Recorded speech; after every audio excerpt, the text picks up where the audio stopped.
Gonna smoke me a fatty brisket.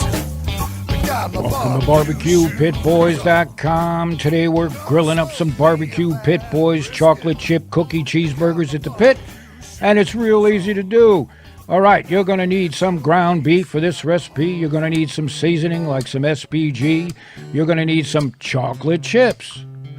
Here we've got some horseradish. You're going to need some bread and butter pickles. You're going to need some olive oil. You're going to need an onion.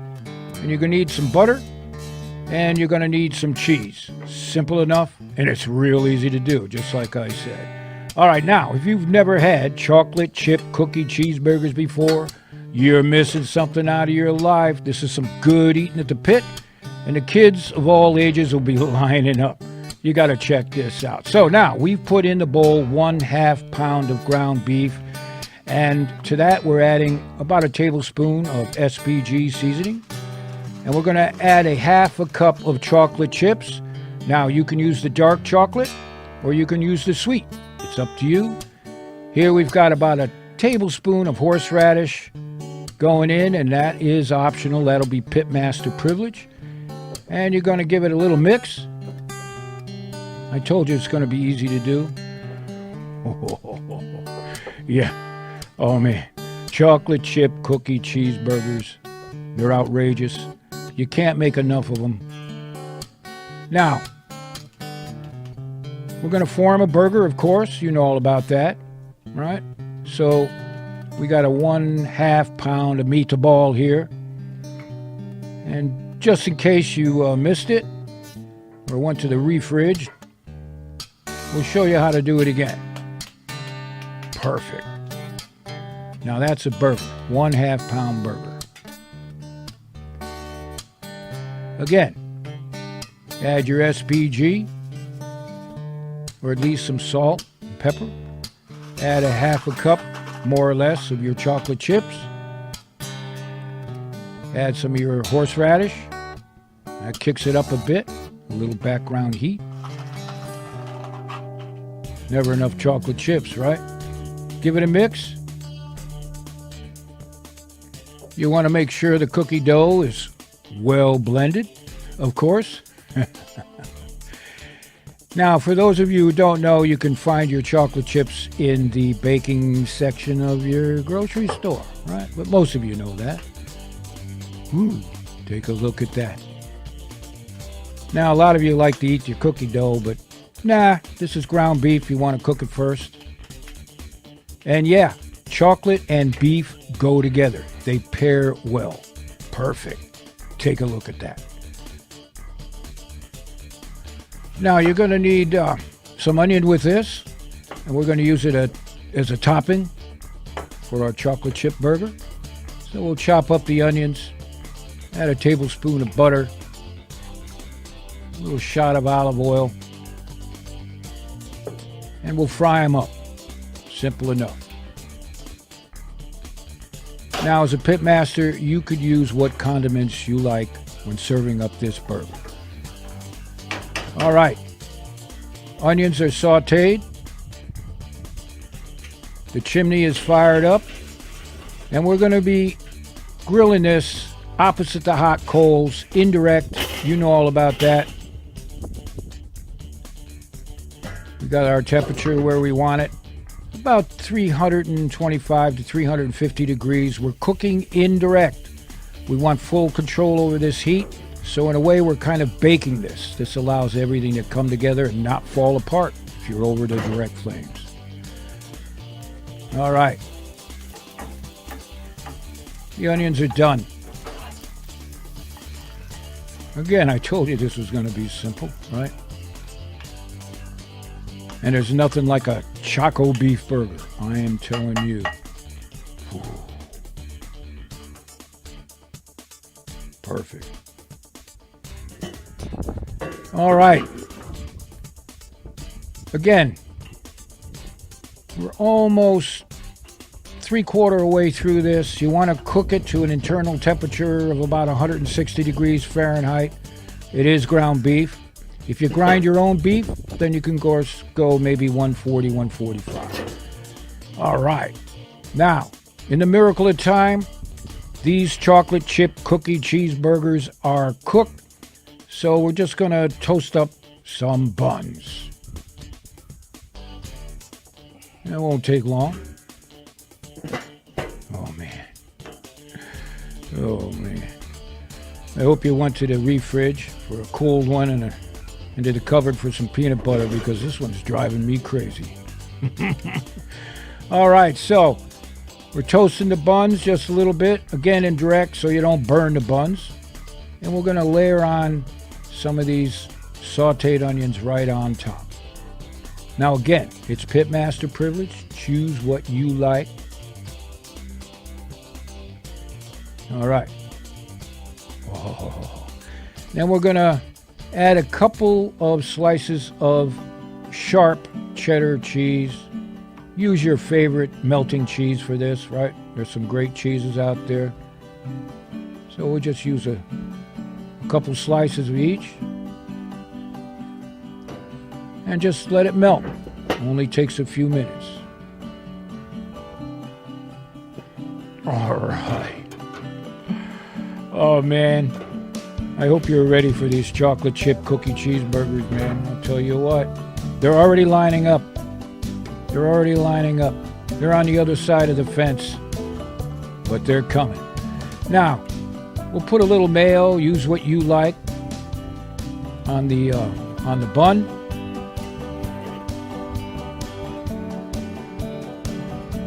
And take a look at that. Lord have mercy. Not to be outdone, we're going to add a couple of course, these bread and butter pickles. They're very, very sweet. If you've never had them before, check them out. They complement this dish excellent. So, let us guess.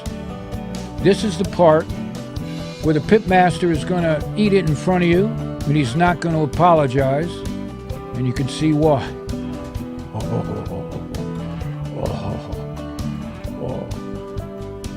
All right, that's a slasher bite right there. Look at that chocolate. Ooh-wee. And it is good. Now, because we know you're asking, we're going to take our 10-inch butcher here. We're going to slice it in the middle so you can take a look what it looks like inside. Oh, Lord have mercy.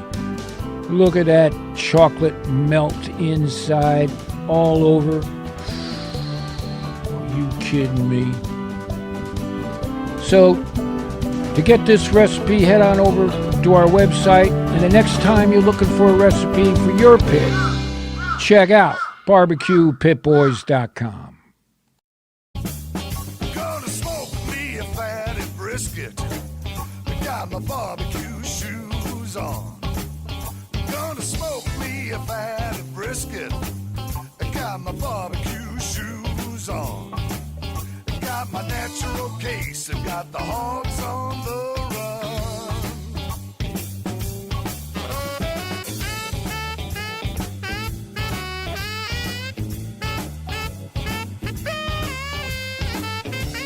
Welcome to barbecuepitboys.com. Today we're cooking up a holiday deep fried ham at the pit, and it's real easy to do. All right, let's get started.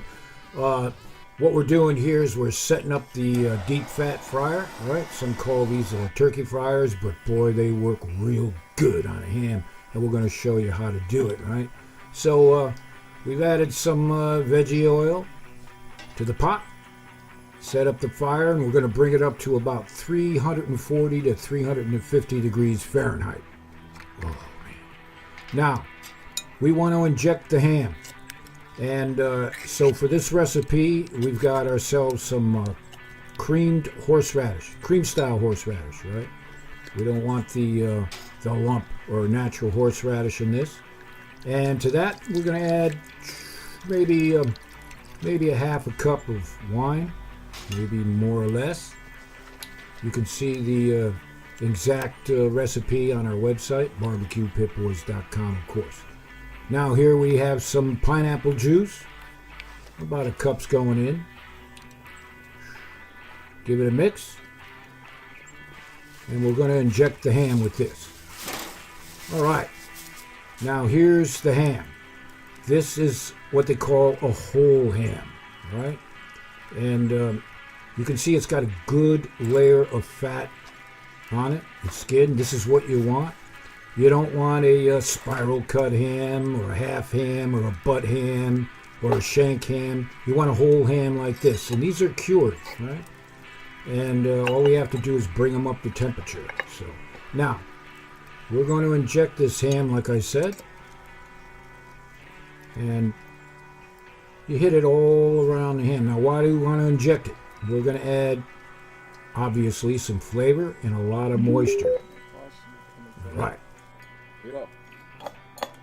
Just keep hitting it like that.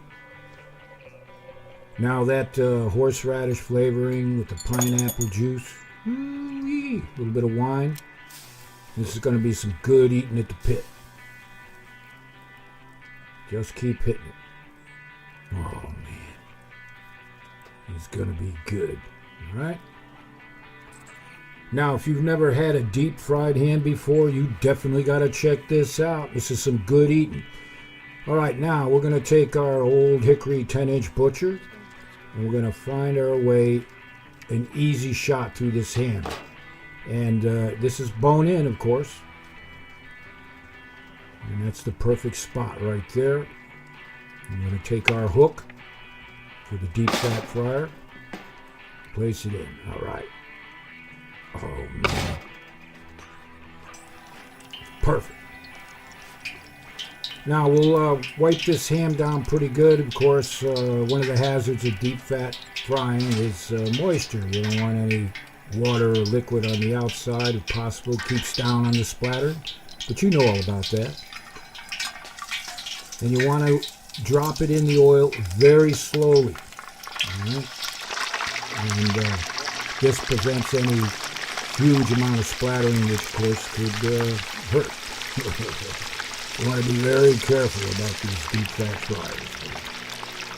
Oh man. Sounds good enough to eat already, right? All right. And it'll be about 3.5 minutes a pound. This is about a 16-pound whole ham. There, the temperature's just about right. 340, 350. Now, for the remaining injection liquid, we're going to make a sauce. And here I've got about a half cup of marmalade, and here we've got about a third a cup of honey. Again, head on over to our website to get the exact ingredients. Right? And we'll heat it up, bring it to a simmer. All right. Now, here's the holiday part of the ham. We're going to make ourselves a Jack Manhattan. All right? You got to have something to do while you're waiting for this ham to cook, right? So you just add some ice to your shaker. And for each drink, you want a couple of shots of Tennessee whiskey. Yo. So for two, we got 4 shots of Tennessee going in. And here we got some vermouth. Like a sweet vermouth or your favorite vermouth, right? We'll throw that in there. Oh, it's going to be a good holiday, Martha. Give us a call. We haven't heard from you in a while.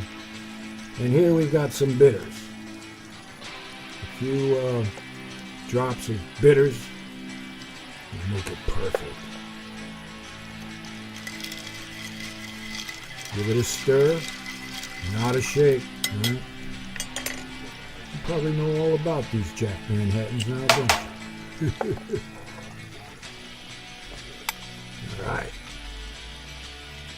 You strain the Jack Manhattan off the ice. And it looks just about right. Now we can call this deep fried ham a holiday deep fried ham. And of course, you need a couple of cherries.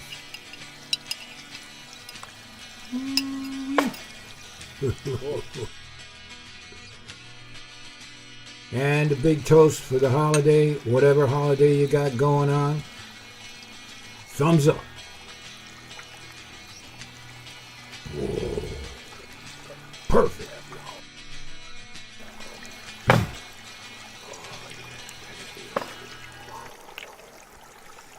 All right. Enough of that. We're going to check the internal temperature of this ham. We want to be about 150.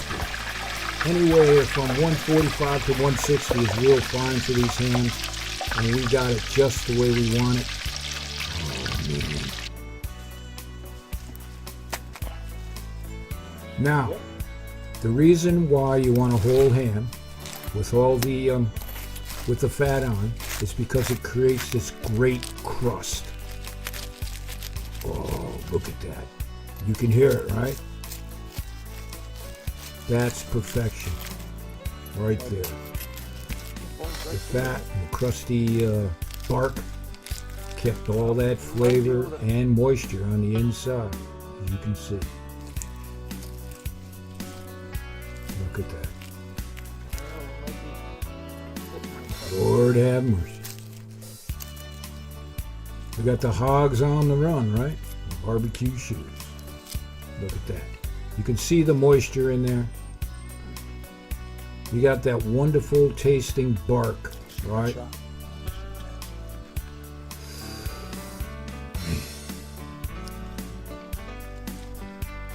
yeah. Now I know a lot of you have never deep fried a ham before, but you better check this out. You've been missing something out of your life. Seriously. Look at that. Moist. Now we're going to take some of that sauce we made there, pour it all over. And we're going to serve it on a holiday plate. We got scalloped potatoes, and coleslaw, and pit beans, cornbread. And take a look at that. Tender, moist, great flavor. Be the best damn ham you ever ate. Trust me. And of course, we do apologize for eating in front of you like this, but we call this Pitmaster Privilege.